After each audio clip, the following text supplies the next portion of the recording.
First at 6 on Connecticut's news station, the man accused of killing a state trooper in a hit and run is due back in court.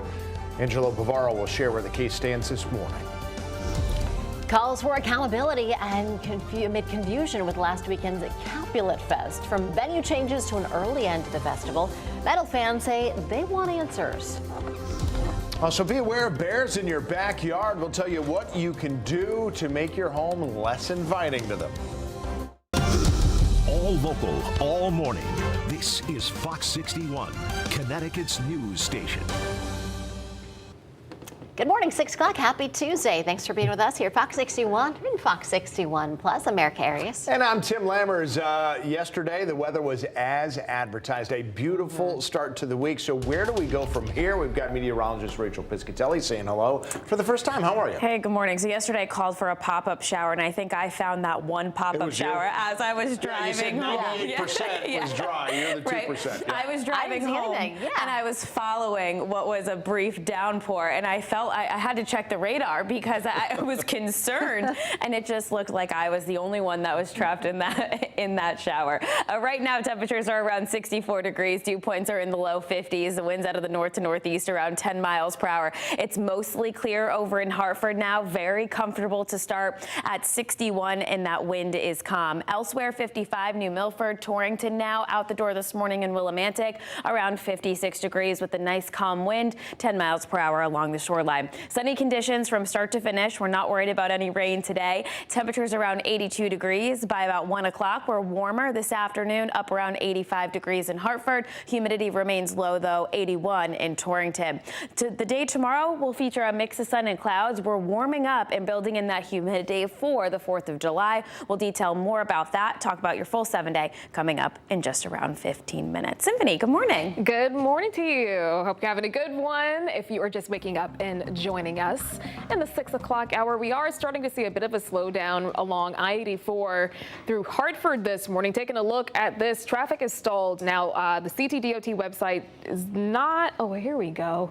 All right, so it looks like those are some construction workers that are maybe trying to clear out from an area where they were working earlier this morning, causing a bit of a backup along the interstate.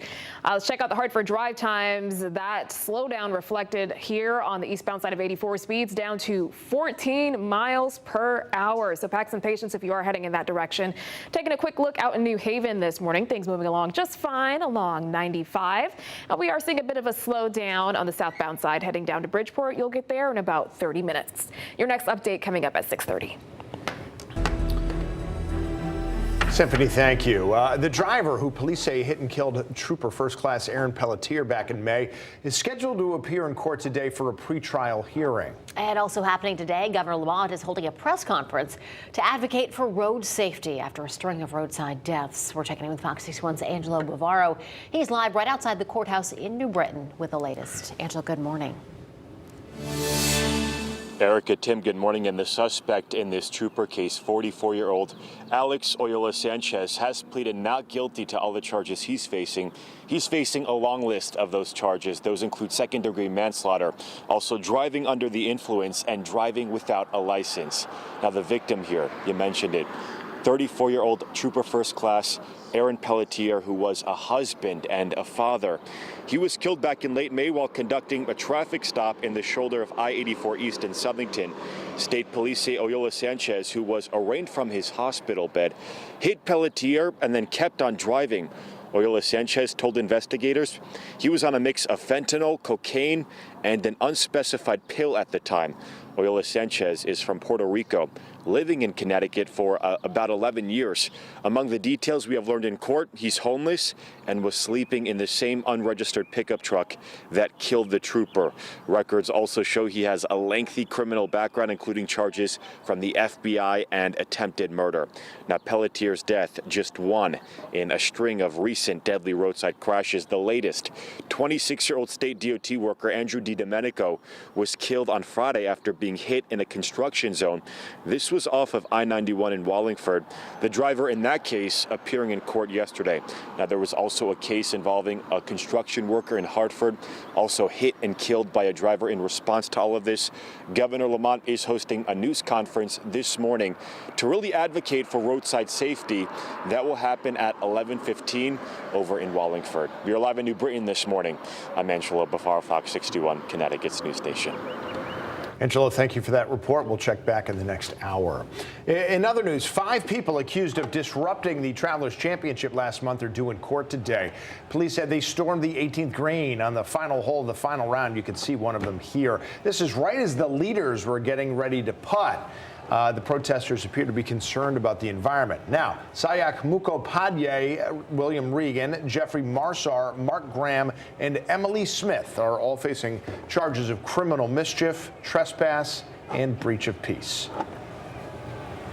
The Karen Reed case in Massachusetts ended in a mistrial. Jurors told the judge that they were deadlocked and unable to come to a unanimous verdict. Prosecutors say Reed hit and killed her boyfriend, Boston police officer John O'Keefe, then left him to die in a snowstorm in January of 2022.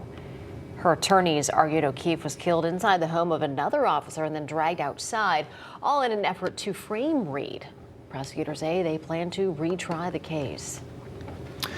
Bear sightings used to be common in more rural areas, but as you may know, for a few years now, they've often been seen in suburbs as well. Yeah, this includes Simsbury, where the town held a forum to remind people how to handle these wild animals. Last year, there were 370 reported bear sightings between January and June. Trash and bird feeders often attract bears, including shelter, water, and safe nesting sites. We have a town ordinance in town for bird seeds, not feeding them from April to November.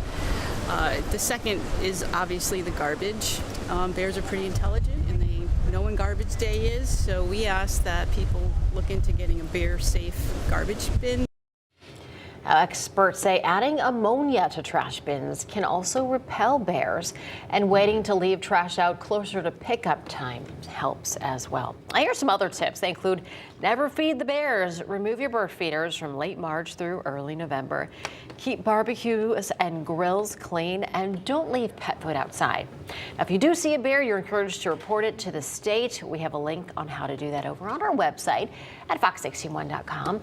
Officials say even if you do not get an immediate response, the sightings help them to track data. This morning, the Lieutenant Governor will announce $2 million in funding that will go to a child care services center in New London. Susan Weissowitz will join other officials at the Early Childhood Center at BP Learn Mission. That's on Shaw Street. It opened 3 years ago and gives child care services for kids from birth through the age of 8. They're all scheduled to talk at 11 a.m. today about how much this money will mean for the center.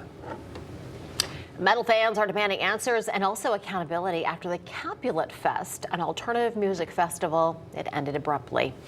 Now, it promised fans 3 days of hard rock at Thompson Speedway. One day before the festival, organizers changed the venue to the Webster in Hartford. The festival ran on Friday and Saturday, but when it came for the show on Sunday, that's when the music went silent. Friday we saw wasn't as many people that expected to, be in attendance. Saturday night we had the discussion with him about, hey, is this going to be achievable and doable on your end? It seemed like he wasn't able to pay the rent. We reached out to Capulet to get its side of the story, but we have yet to hear back. State Attorney General's office says it's gotten about 40 complaints from fans so far. Many of them are trying to get a refund. They want to get their money back from the tickets. If you were impacted and you would like to file a complaint, we have a link on how you can do that on our website. Just head to fox61.com. Well, with Amazon Prime Day is approaching, it's a good time to remind everyone that porch pirates are out there and they are looking to steal your packages. Yeah, for one family in Ellington, get this, they lost 3 new iPhones. Oof. And the details of the story just show how clever and determined the thieves are getting. State police said it happened last week on Pinnacle Road. They said a security camera showed FedEx dropping off the 3 phones in a place that police said wasn't easily seen from the road. But thieves may have been following and watching the FedEx truck, because only 2 minutes later, they said this man got out of that white SUV you saw, and you see he's wearing an Amazon vest, apparently pretending to be a driver. The man took the phones and left. Now, if you're getting a package delivered, there's several things you can do to limit your chances of it getting stolen. I think first and foremost, give a store as a pickup location. That would have avoided this mess in Ellington. You can give special instructions for where your package can be delivered, and you can monitor your front porch with a security camera. Of course, those last two may not have been any help for the family in Ellington. If people are going around, essentially, I don't want to say stalking the drivers, but following the drivers and watching them make the deliveries. And then posing as an Amazon delivery driver. Yeah, that's just no good. So yeah, maybe select a store as a pickup location.